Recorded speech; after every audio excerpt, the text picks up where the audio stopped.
Here are some adjectives we can use to talk about people's physical appearance. So en means the adjective is neutral, so it's the same thing for male and female. First one for tall is alto, and of course the feminine version will be alta. Short is bajo, and the feminine version, baja, of course. Fat, gordo. Slim, delgado.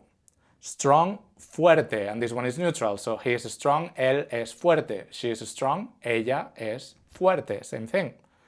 Weak, débil, also neutral.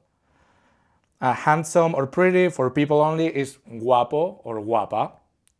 Ugly for people or things is feo or fea in feminine.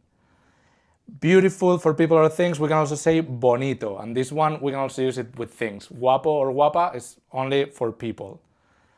Hermoso is another one, also for people or things. Hermoso or hermosa in feminine. Young is joven, and this one is neutral. Él es joven, ella es joven. Old, viejo, or the feminine version, vieja.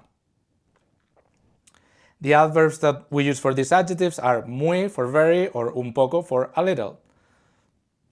And for physical characteristics, we usually use ser, even if they change sometimes. They are still defining traits of people, and that's why we use ser. It doesn't matter that they might change, like we might say that someone used to be fat and now he's very slim. It doesn't matter, we'll still use ser because we consider these physical characteristics defining traits. So Juan is a little fat, Juan es un poco gordo.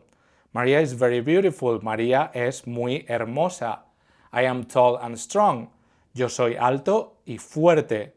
We are young and slim, nosotros somos jóvenes y delgados. Pablo is young and handsome, Pablo es joven y guapo.